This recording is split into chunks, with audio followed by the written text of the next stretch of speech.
Now this just goes beyond everything.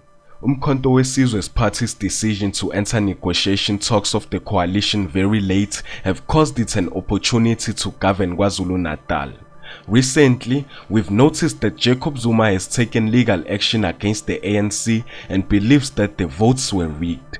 Apart from the legal action, there's basically nothing that he can do about it, as it's already too late, and according to the law, he should have laid his complaints much earlier. Now Zuma just held a media briefing on the 16th of June, and this is where he makes everything clear to his supporters regarding the situation that he's currently in.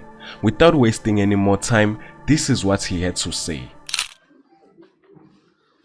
Comrade President Jacob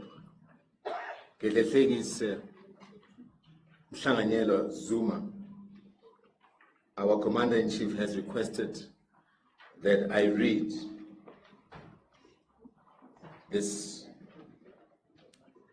address and make sure that we meet all the needs based on the noise that's been made. This is a public address to the nation by the President on the 2024 elections and the current political situation in South Africa.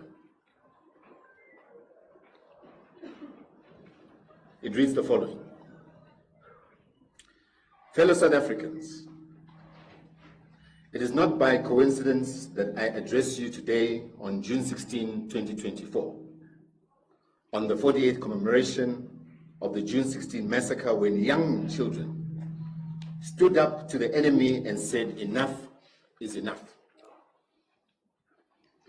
Today, we say the same. You will also remember that I last addressed the nation exactly 6 months ago, on 16 December 2023, in Soweto, where I gave 7 reasons why I had come to the difficult decision that I would campaign and vote for Umkhonto weSizwe and not for the sellout ANC of Ramaphosa. I called for the unity of the left and all progressive forces. On 16 December 2023, I said, open quote, I call on all South Africans to join me in taking this important step and vote for MK Party and any other progressive parties which seek total liberation and the return of our land to its rightful owners, the African people. The task ahead requires young and old leaders alike to pull in the same direction. No single organization can pull us all out of this present crisis. We require the same spirit which saw us defeat the monster of apartheid.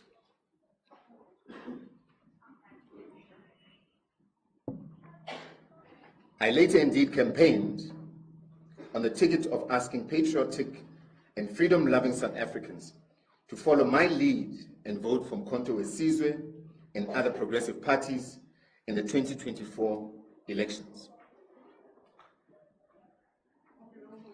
Before anything else, let me take this opportunity to thank all of the more than 4 million South Africans who voted for Umkhonto weSizwe and all progressive forces who are fighting for the return of our land. Siyabonga, Realeboga. He can say, Baya Danke. As we speak, the newly formed Progressive Caucus of Parties commands close to 30% of the seats in the National Assembly.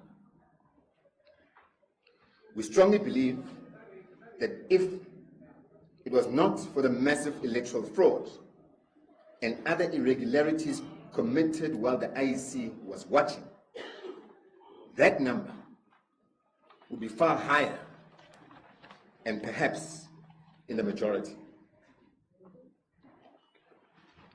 But even after the daylight robbery to achieve almost 30% in the National Assembly puts us in a very strong position to fight on for the total economic liberation of Black and African people.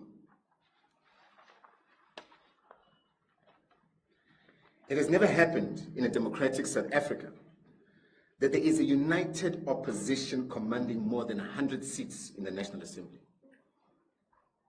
In a situation where there is no single party with more than 40% of the vote, we must applaud the people of South Africa for making history.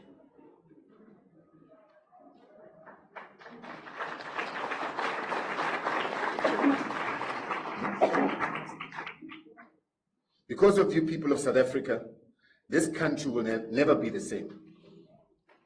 True freedom is around the corner. The return of the land has been delayed by those who robbed us of our votes and are now working with those who took our land using violence. It is also the first time that a progressive formation such as Umkhonto weSizwe, alongside its progressive caucus partners, will be the official opposition. On December 16, 2023, I stated that we had started an initiative with several progressive parties aimed at creating a united patriotic front. For various reasons, that project was delayed until after the elections. I am therefore glad to announce not that only will Umkhonto weSizwe form part of the Progressive Caucus, but we will soon also be announcing the formation and a program of that patriotic front of progressive forces who are both inside and outside of Parliament.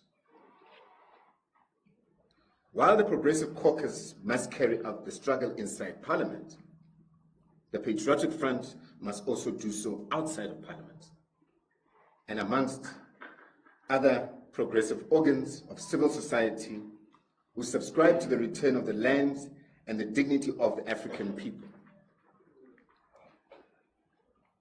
Our message to the heroes of June 16 is: the centuries-old struggle for the return of our land will take a new shape starting today, 16 June 2024.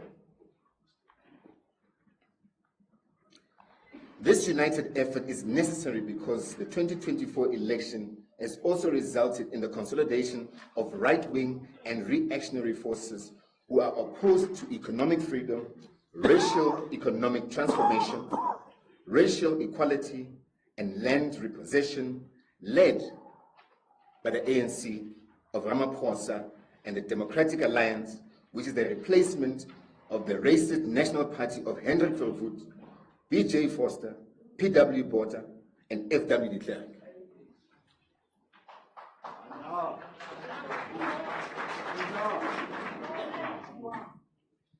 Their regimes could not have lasted even one day without black collaborators, such as Ramaphosa.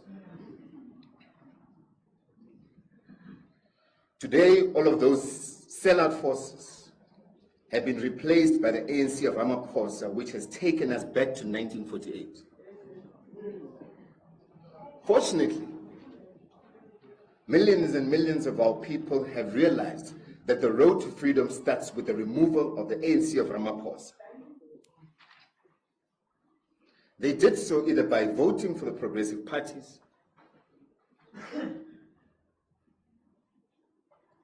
or by refusing to vote at all. All we need to do is to convince the last 6 million people who have not yet realized that voting for the ANC of Ramaphosa is to invite racism, inequality, hunger, landlessness, and poverty back into the lives of Africans. For the record, Umkhonto weSizwe is of the strong view that the 2024 elections were rigged and that the results announced by the IEC are not a true reflection of the will of the people. Before and after results, we have presented concrete evidence to the IEC showing widespread irregularities in the voting process and the voting system. It has all fallen on deaf ears. We've also tried all peaceful means to address our grievances, but all in vain. We have even approached the highest court in the land, but it rejected our pleas without even giving us a hearing and relying on technicalities while the democracy itself is being destroyed. As another form of peaceful protest, we have also voiced our dissatisfaction by boycotting the first sitting of the National Assembly last Friday. All these are constitutionally allowed methods of peaceful protest. We shall not tire from using peaceful means because we do not believe in resolving problems through violence despite the fake narrative of our enemies. We call on all our supporters to be patient, even in the face of the most serious provocation by the institutions of democracy, which are supposed to be independent and unbiased. The most frustrating treatment was when 26 political parties lodged almost 600 objections, which were publicly addressed in the evening of Saturday, the 1st of June 2024, at the IEC Results Center. Literally within minutes of making our cries for fairness and asking the IEC to delay the declaration of the results until our objections were addressed, the chairperson of the IEC told the media and the country that the IEC was going ahead to announce the results as planned and as if nothing had happened. This was despite the fact that the law allowed the IEC another 4 days to attend to our issues. It is therefore our strong view that the premature declaration of the results was totally illegal. The only reason given by the IEC for rushing was to please the markets. It is the people who voted and not the markets. The constitutional mandate of the IEC is to serve the voting public and not the markets. We took this issue to the Constitutional Court for its attention, but to add insult to injury, the Constitutional Court missed the whole point and failed to address the key issue of illegal declaration of results. Instead, the Constitutional Court concerned itself with the evidence of irregularities. But that was not the issue we brought to them. That issue belongs to the Electoral Court. It is irrelevant whether our objections were valid or invalid. The issue is that the IEC was not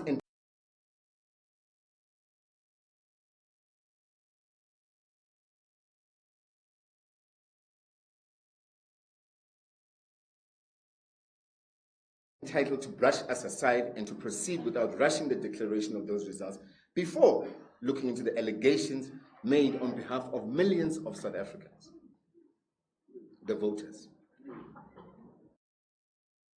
as referred to in the Constitution. That issue was also not addressed. Surprisingly, the Constitutional Court said the matter was not urgent and the court did not have jurisdiction. That means we should have gone to another court, even though the first sitting of Parliament was only a few days away.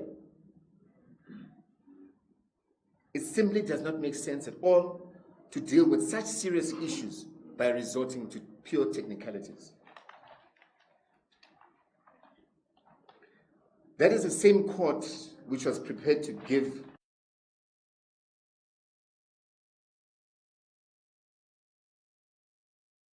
urgent and direct access to Judge Zondo to bypass the criminal courts and to sentence me to go to prison without a trial. Now, the same court is not prepared to give direct access to test whether the IEC acted wrongly in rushing the declaration of those election results and possibly having an illegal government for the next 5 years. That can never be called justice. Justice for Zuma should be the same justice as justice for all.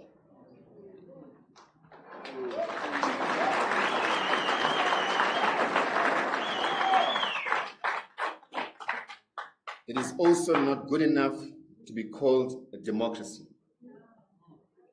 It can only be called a dictatorship of the ruling party and its institutions.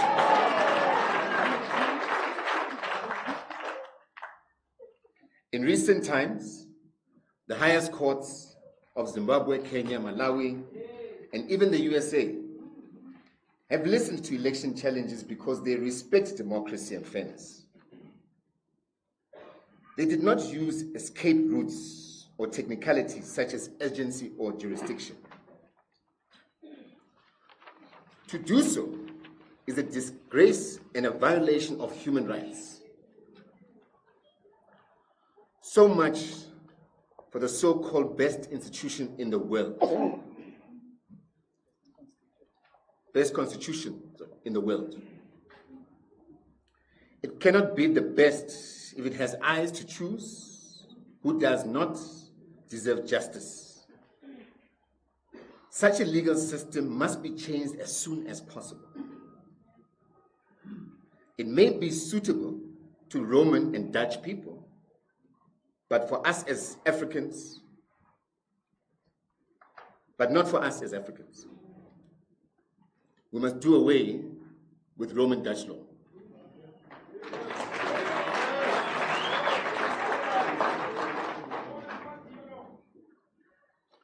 We shall not be discouraged, but will continue to fight on. We have instructed our legal team to take any steps possible, both inside of South Africa and internationally, to ensure that justice is done.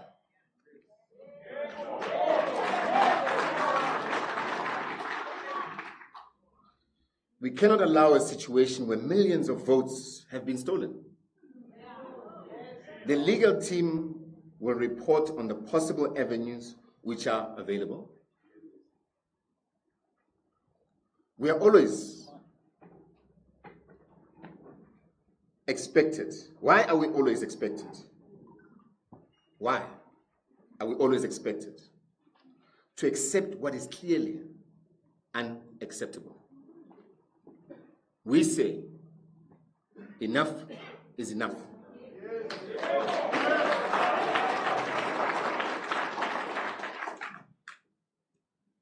In the end, justice will prevail.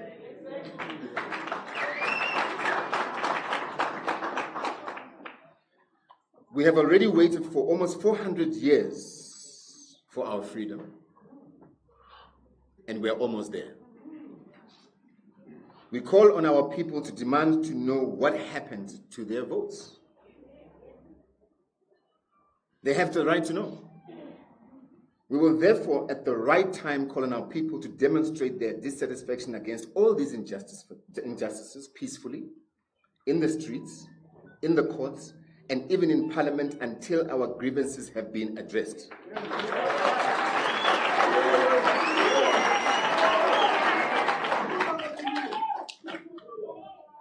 We have now launched a new electoral court challenge and given that court the evidence we have collected.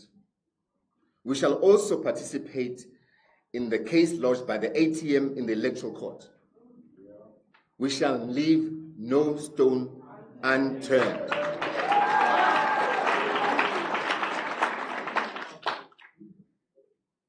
Regarding the current political situation, we need to educate our people that there is no government We need to educate our people that there is no government of national unity in South Africa.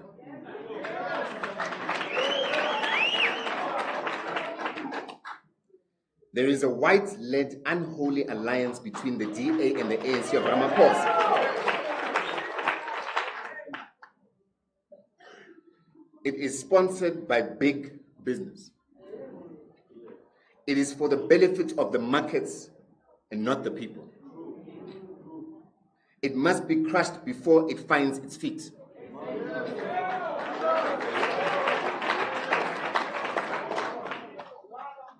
The media is also selling the story of a government of national unity when they know that there is no such thing. I know because I was part of the leadership which introduced this. We shall seek an urgent meeting with the SABC board and management to raise this issue and, if necessary, educate them on the correct political terms which are appropriate. If they do not listen to the people, then the people will march to SABC to demand the truth.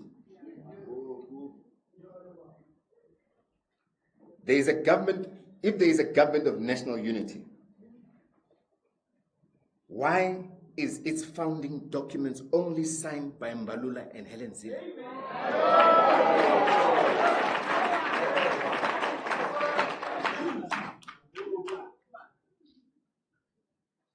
Let it be clear to all our people that at 40%, the ANC of Ramaphosa had a choice to listen to the people and team up with those fighting for the total liberation of our people and the return of the land, or team up with those who stand for racism, white supremacy, backwardness, land theft, Zionism, and other ends. They chose to go to bed with the racists. By doing so, the ANC of Ramaphosa has defined itself outside progressive forces of change. It has defined itself against the majority of the oppressed. The ANC of Ramaphosa must be treated as part of the problem and no longer as part of the solution.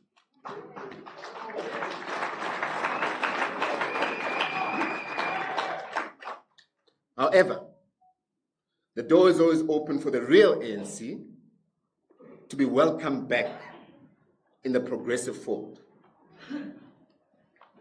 I think I need to repeat this so it's clear.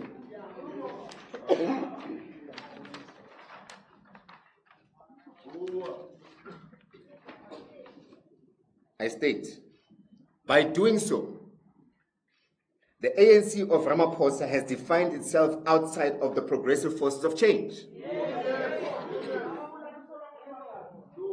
It has also defined itself against the majority of the oppressed. The ANC of Ramaphosa must be treated as part of the problem and no longer part of the solution.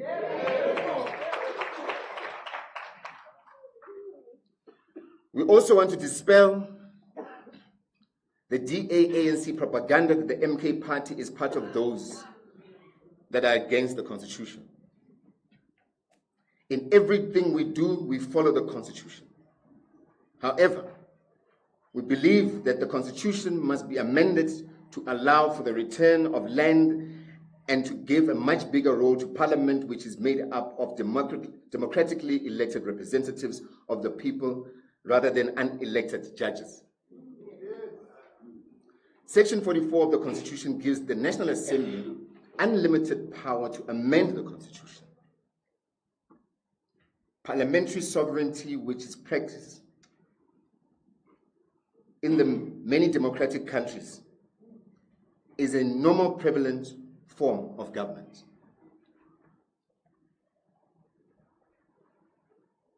I promise to address the nation soon after meeting the leaders of the progressive forces, when we shall deliver a detailed battle plan for the next few months or years until we finally win back our country from the enemies of progress and economic.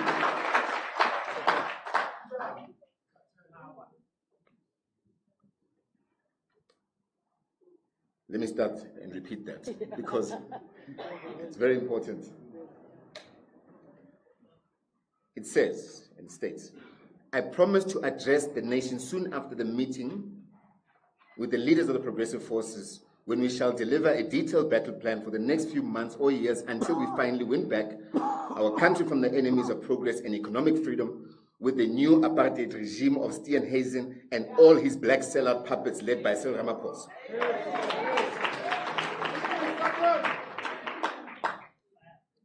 Unity in action is the simple carrion call. We can no longer afford to be divided when the enemy is uniting against the people. For that reason, we wish to announce that after taking legal advice, Umkhonto weSizwe will soon occupy its seat in the National Assembly.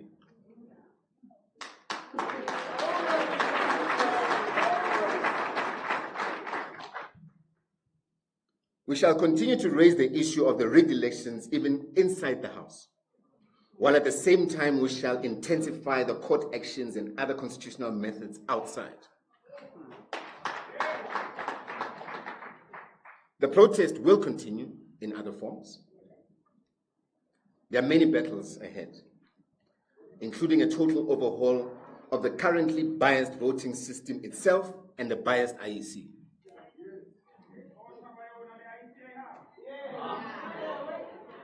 Together with the Progressive Caucus and the people, we must fight the sellout deal of the DA and their puppet Ramaphosa by any means necessary and within the law. There is no time to rest.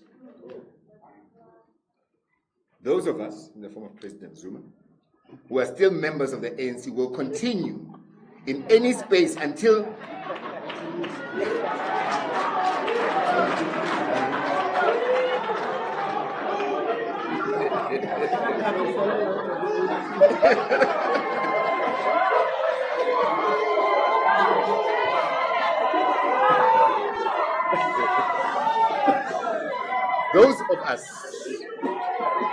those of us on 16 December 1961, there comes a time in the life of any nation where there remains only two choices: to either submit or fight.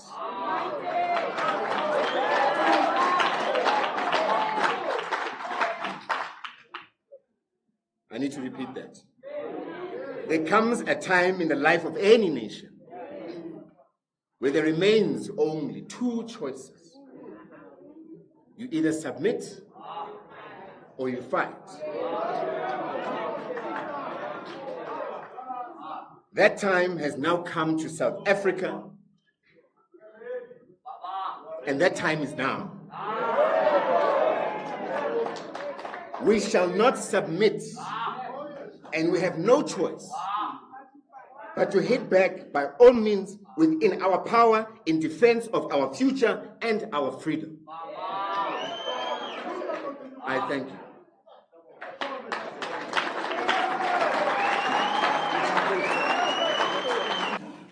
What transpired there? JJ Tabane requested for an interview with President Zuma, and he's been requesting an interview for the longest time, as is the case with many of you. He was then granted an opportunity in the form of his show for the ENCA, and he came through with his team to Ngandla, off the back of the invite, where we had given him an opportunity to engage with President Zuma in a marathon interview that took 2 hours. We started from around midnight until 2 a.m. We never in any way held back on any questions. We never told him what questions to ask. He engaged President Zuma openly. And President Zuma responded to every single question. The problem, and what is interesting, is that, in actual fact, it was before 12 o'clock, President, if I recall, because at 12, they were going to go off alive. So we're trying to get the interview done live. JJ Tabane contacted the team in the form of the senior leaders within the NCA for a live. They refused a live. Instead, they wanted it to be pre-recorded. We then agreed, it's fine, we'll go ahead with the pre-record. Take into consideration that it will be aired on JJ Tabane's show on the Monday. Did it happen on Monday morning, on the Monday evening show? No. So, we know that the MD, Norman, of ENCA, and maybe the ENCA team here can tell us when our interview is going to be aired. But Norman, we know, has got a very close relationship with the likes of Kumbuzo Nchabe and Cyril Ramaphosa. We know that. So if you want your answer in terms of why there is censorship in this ENCA, that is the reason why. ENCA took me live, but you'll never see that interview that I did live in the media or on social media. Why? Because I'm speaking about the IEC. So the issue of censorship, and we know that at times, in most cases, it's not the reporter's problems or issue to cover certain things. You are censored yourself, we know, by your bosses, what you must ask, what you can't ask. And that must come to an end.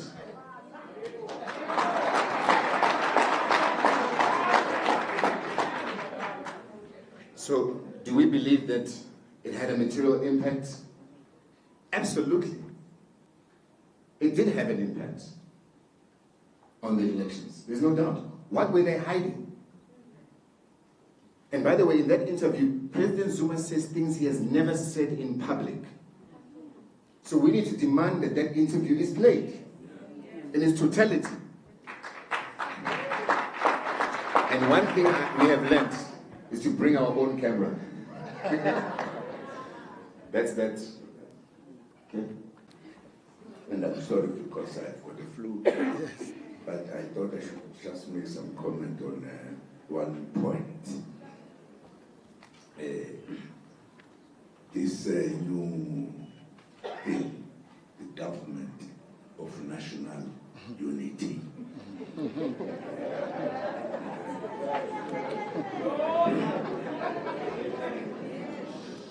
This actually is meaningless. I don't know what it means. Totally meaningless. Totally meaningless. We exercised the government of national unity in South Africa when we had finished agreeing to negotiate and establish the government in South Africa that would be voted by everybody. It had never happened because we had never voted in the past since the time immemorial. Only whites were voting. And we had decided to fight for our freedom after, when we were talking that let us be free, instead of the government responding to that, they actually banned the ANC. In other words, silenced the black people from talking about freedom, about whatever. We then declared war. And there was a fight that took place since 19 what?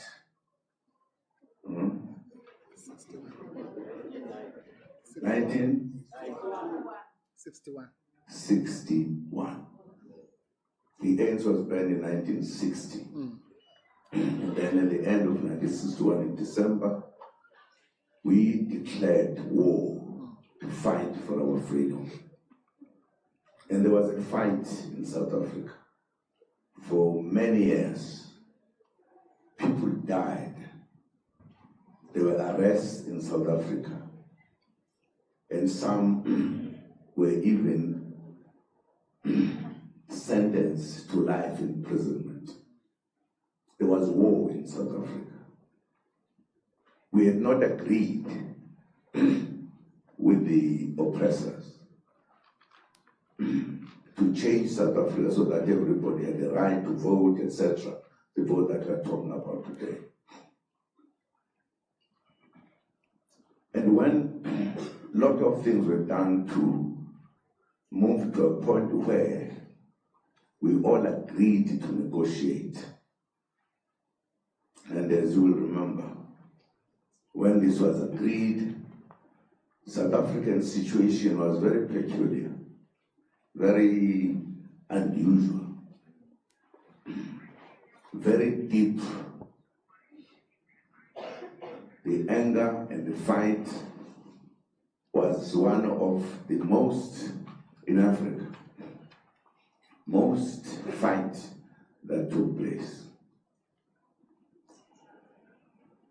We reached a point as we were negotiating that if, for an example, we said, let us go for elections, and then the party that will win will then run the country. There was a very good understanding that the hatred between the whites and blacks was just beyond anything. If you just said in the first elections, the party that will win will then rule the country. If the whites said one, I'm sure the fight will continue. But if the ANC won, the black people won, there would be hatred. The continuation of hating one another or each other, whatever, or the blacks telling the whites what to do, blah, blah, blah. There were many important issues that were looked at. We, as we were all ready for peace, and as you know, in addition to the hatred between the whites and blacks, there had also emerged a fight between IFP and the ANC,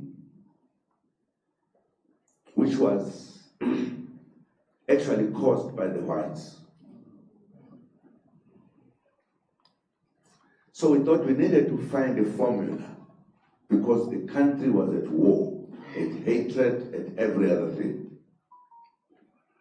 Therefore, in order for us to come to a point where there would be no problems between us, we thought we needed the first 5 years not to be ruled by one party only, because there was a problem in the country. People were fighting, there was everything that you could think of terrible. We then decided, I think I was there, was I not? Okay, am I right? We decided that for that first period, we need to work together.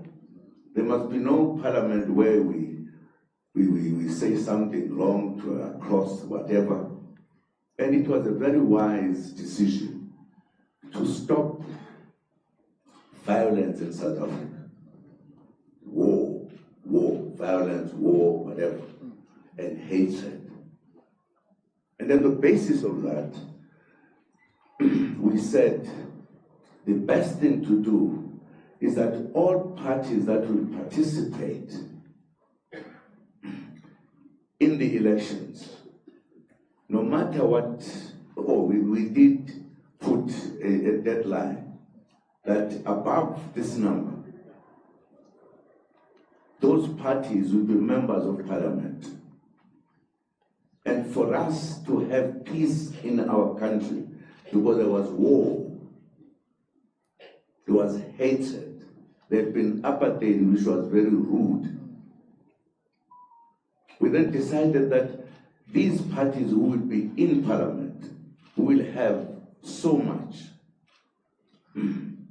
must those parties participate in the first period of the country to ensure that there would be no other war, no anything, so that we can work together rather than in the normal parliamentary things where people fight or argue. And once we felt we should do so, we then decided to call it the Government of National Unity. The reason was that there was no unity. There had been a war, there had been everything. And some people who don't know politics just take faint phrases and things. When this time they were faced with a problem of how do you deal with the situation in South Africa, they decide to put our country as if it's at war. We now need to be together so that we can have a government of national unity. That is meaningless, says nothing. It's nothing. We're just misleading one another to think that is a good thing. Other people even forgot, thought that they could in fact be together with the DA because they just put this word, Government of National Unity, others are hiding behind. Now it has become such a thing. But by the abbreviation, GNU. Nonsense.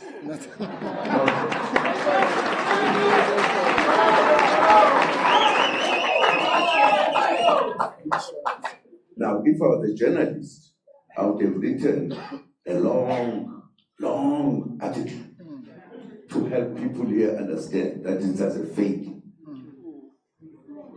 They just wanted to be together for various reasons of their own. And the others must have been maybe whatever.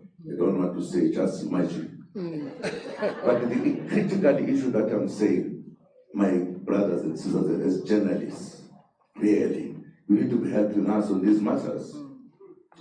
You know it, you see it, you know. I don't think journalism to be one-sided. It should be fair. It should. If I was a journalist, I was saying, but this thing we said it 30 years ago. What it is it now? I think you'd be asking these people who have come with this, what are you trying to do? Are you saying South Africa is at war? You therefore need to have peace. Sorry, guys. Sorry. President, we should actually call it for what it is. The ANC has joined the Moonshot Pact of the DA. Okay, thank you very much. I did not want to say I'm rude. I nearly said it, but I thought people said this fellow is rude. But we saw it, there was no ANC when the name came there. The Moonshot Pact. Moonshot Pact, there was no ANC. There was no ANC. Now who has joined now the Moonshot Pact. Who has joined it? The ANC. Thank you. You didn't say it yourself. I didn't say it, please. We've responded to all the questions, and we will take the last bite. Okay, we'll start number one. In fact, let's do it like we did the last time. Samkela says this question.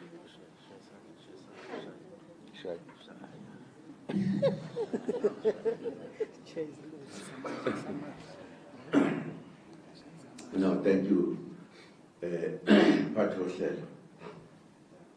Thank you very much indeed. My flu is a bit of a problem. I'm going to tell that.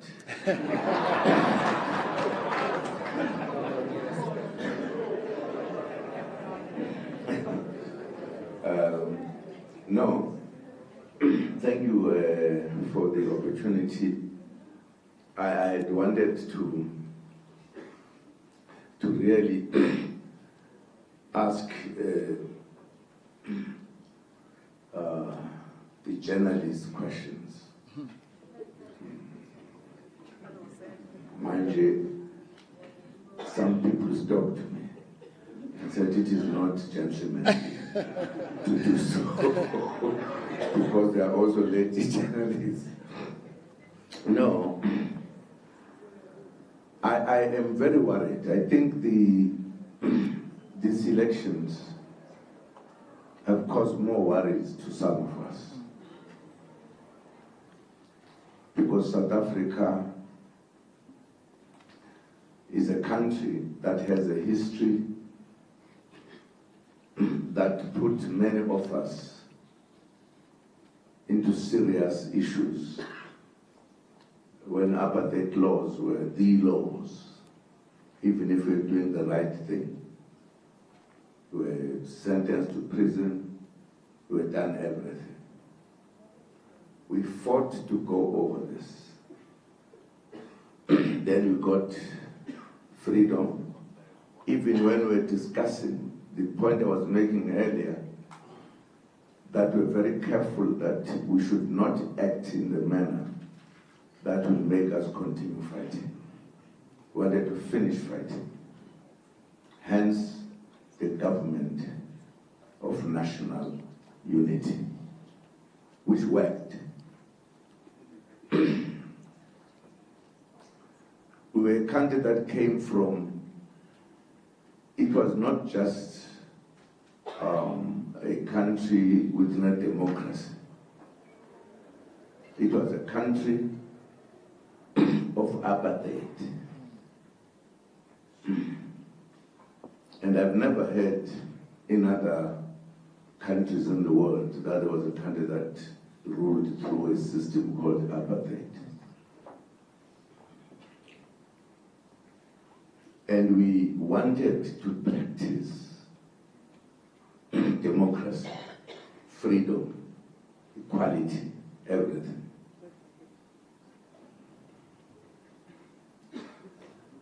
Down the line, 30 years into our democracy, or into our freedom, I shouldn't say democracy, into our freedom, we reach a point where, for the first time, there is elections that have such problems for the first time, that it was not easy to hide things that people were doing in order to ensure that this party wins, that party does not, etc., etc.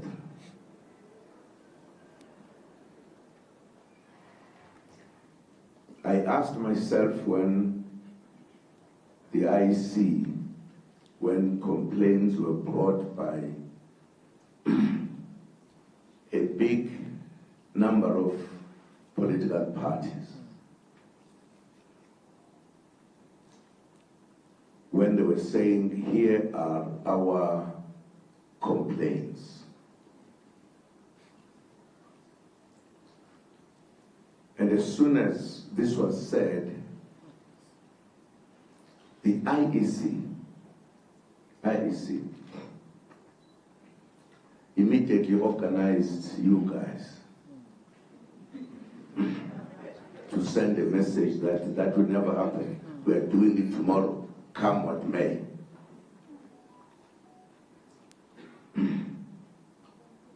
Is that democracy?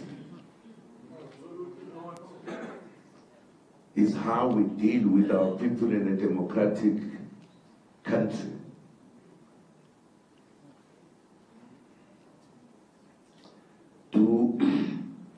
The IEC has a right to veto us as political parties who participated, who are not happy, who say the elections were not free and fair.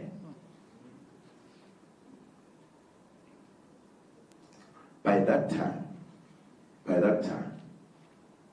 a number of boxes interact with the things we use when we vote. What do we call them? Papers. Ballot papers. Many of them in many different areas. Many different areas.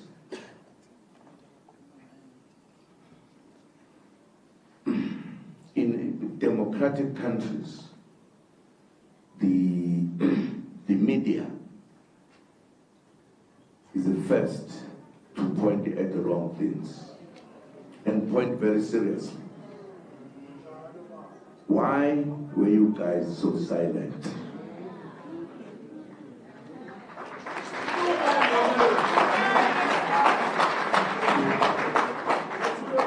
Because this looks like a very common thing. There are things that are in the media more than others. Others, very serious, are not in the media. For an example, when the IEC leader said, we are going on, when we had already asked them not to rush until we deal with what we call problems. Why were you so quiet, guys?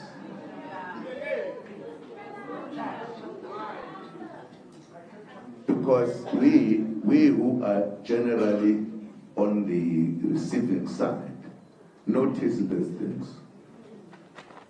That we are very quick when some of us have been said X, Y, Z. We write pages and pages. But when it is said to other people, you don't see it. Or you quickly in 10 minutes forget what they said. Why?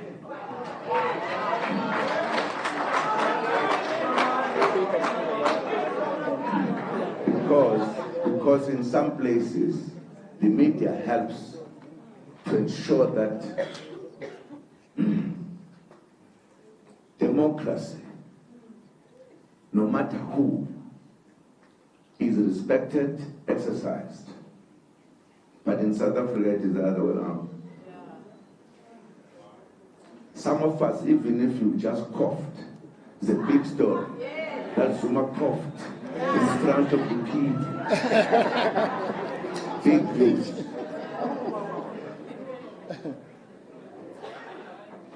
I don't think when courts, for an example, you bring your case, they don't even look at it. They say, sorry, we can't even take it. Because it is our right as citizens. Here, the IEC is where it is because it is employed by us, the country, to help counting and doing it correctly. That's how it is. They are not our bosses to tell us what to do, what not to do. Theirs is to count our votes with the citizens. And if we believe there is something wrong, it is our right that we tell them, and they must act and solve that problem before they announce that this is it. And you can imagine this time around, I'm sure the word that is normally used, these elections were free and fair. I'm not sure whether they did say it. Did they? And the media, what did he say? Nothing. Did they see what was happening in the media? The stealing of boxes and all? Why did they keep quiet? Why? Now, I'm making these points because I want to tell you, we fought and got our democracy. There's no longer any democracy in South Africa. I am an example. I went into prison when I never committed any crime. I served in apartheid. At least the apartheid in their laws and constitution had committed crime, and I disagreed with them even then. And they sentenced me 10 years. Under democracy, under democracy, I served 15 months, having committed no crime, having been in no court that dealt with me. If we don't notice that South Africa is moving back to what you call it, by the way? What is another word of such government? Dictatorship. Dictatorship of those who have the money. Dictatorship. Are we ready to stand for this and just keep quiet, we who can write or talk to the newspapers, whatever? Now, where have you ever heard that such a big member of political parties, not one, not Umkhonto Wesizwe that people don't like, the whole big group of political parties all complaining simultaneously that we are robbed here, we want this to be looked at, and people who are supposed to be helping us, I see, say sorry, we're not doing it. People who are supposed to be looking at the law and the respect of the law in the country, the judges are there making people to, what is it, take an oath. Take an oath. When they know that there are complaints, they are supposed to be looking after our democracy.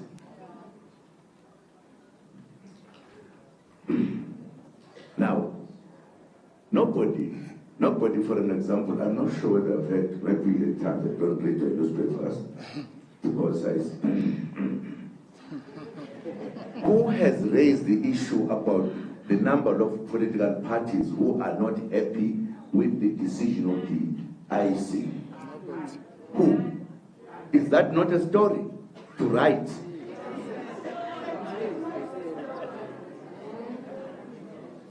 Are you part of the democratic country? Because democracy does not allow such things.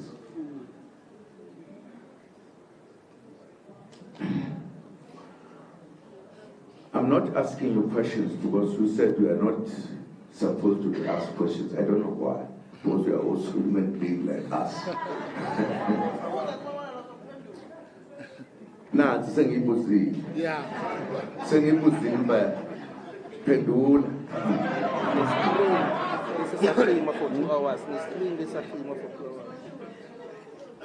I mean, you have elections ongoing.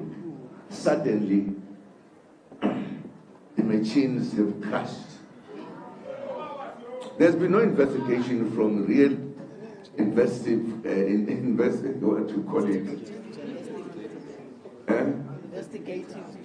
Investigating terrorism. Terrorism.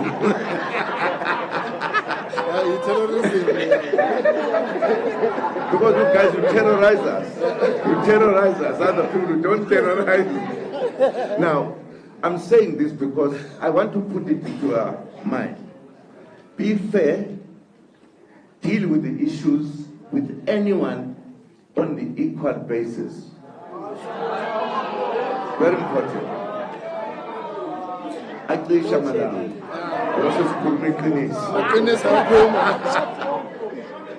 Now,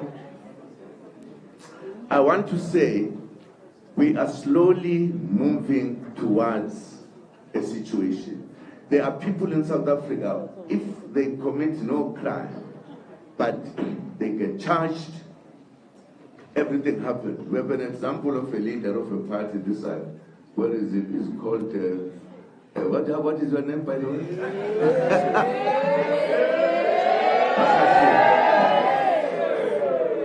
I'm saying this because we are here, and I thought I should not lose this opportunity. He was charged of not having looked after the people he was in charge of.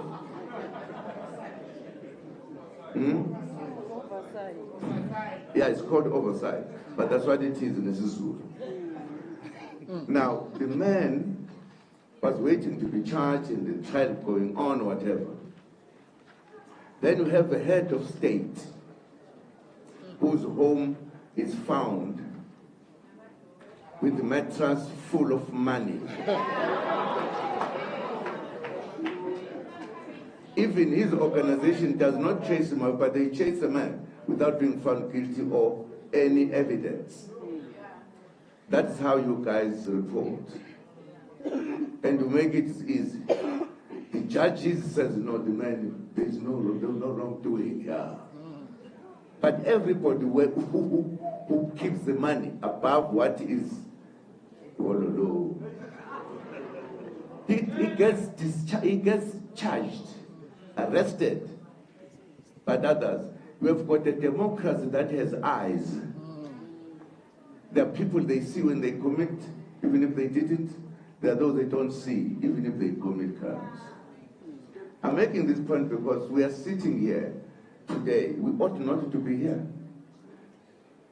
IEC should have taken our complaints, which are very heavy and serious. They decide not to do it. In our country, we can do it, no problem. In democratic countries, we cannot do it. Where is democracy? We who fought for democracy feel strong about it. Because we suffered. We went to prison, we went to exile, we were called all names. I don't see why you know exactly what has happened to these elections. Very little reporting about it. That's not democracy. Democracy says no one must do something wrong and be left because of her positions or of her money or whatever. That's not democracy. Now we've got it to go, and I want to tell you what our legal person was telling you this time around. They wanted to know this. The judges here who make judgments according to their thinking, not about what are the facts, they are likely to say this is all wrong. We are going to the international court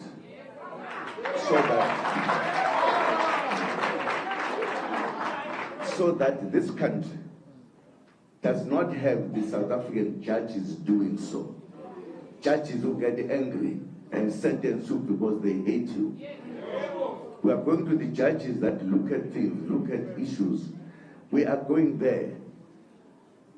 It's fine that people are in government now, and I hope they did not commit anything wrong, because we are going to dig and dig and dig until the truth comes through.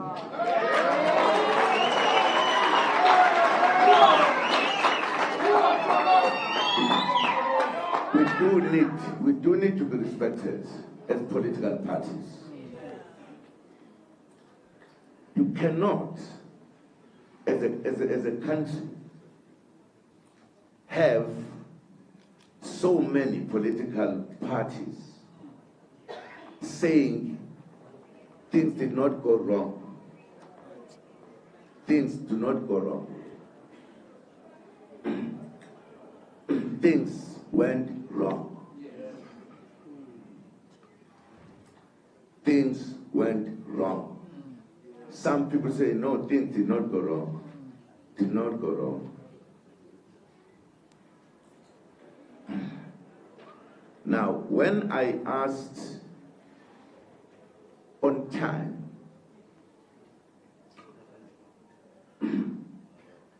those who handle our votes, I see, don't rush.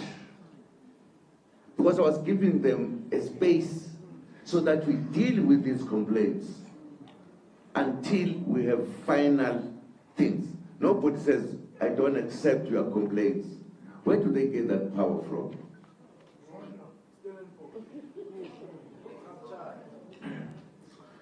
Now, if we have us here as political parties saying one thing. It's not even one party or two or three. The majority of the parties. And we are nothing.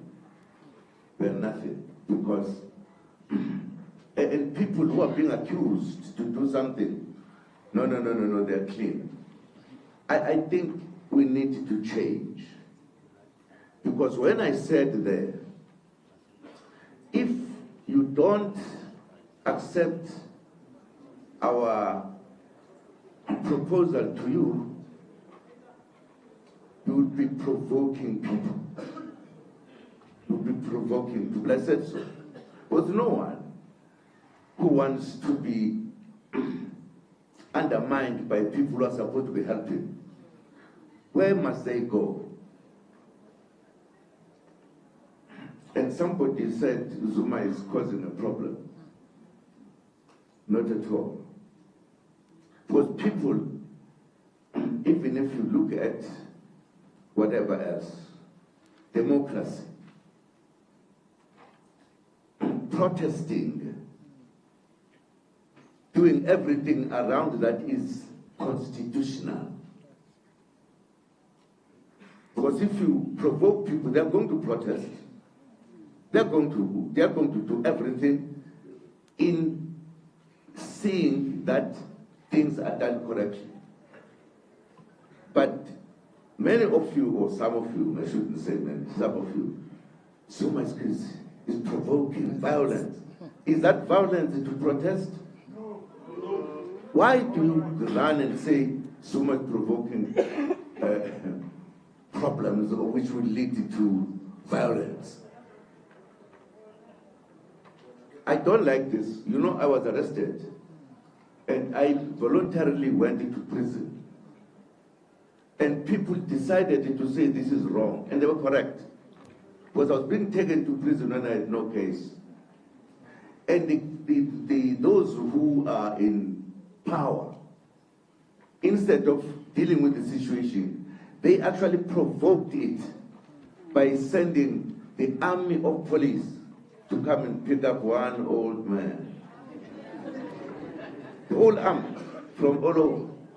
And we didn't say anything.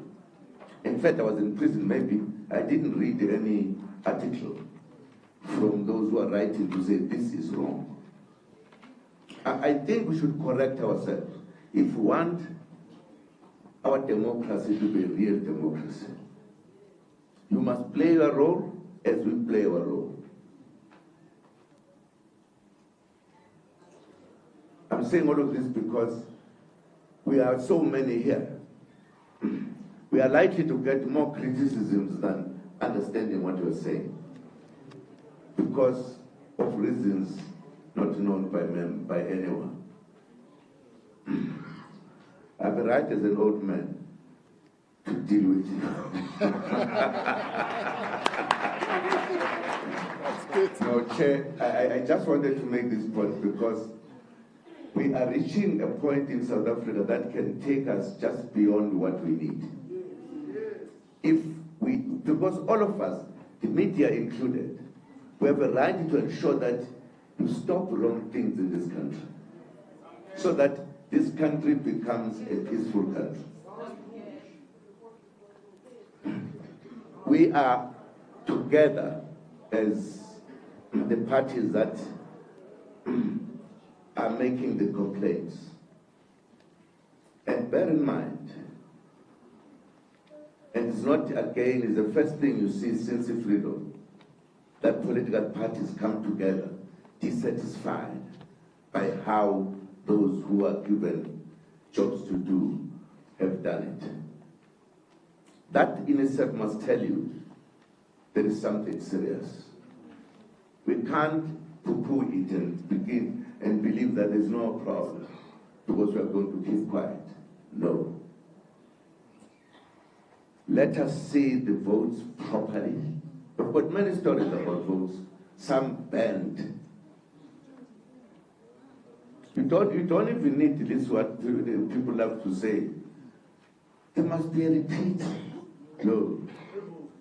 There must be an elections.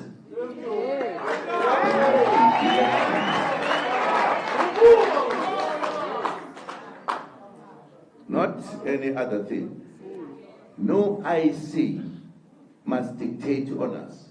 They count us, they count our votes. They are paid for that out of our money. We cannot just be put aside. Don't worry, we don't accept this. Why? If we said to all of us, we don't accept the accounting, what will that be? We must respect one another. If we want peace in this country, we all want peace, but you can't say one peace and provoke violence. Because we're making people angry. Why do you do so when you're given a job to help?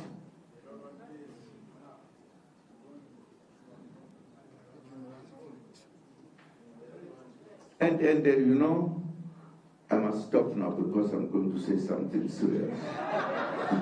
Thank you, Dr.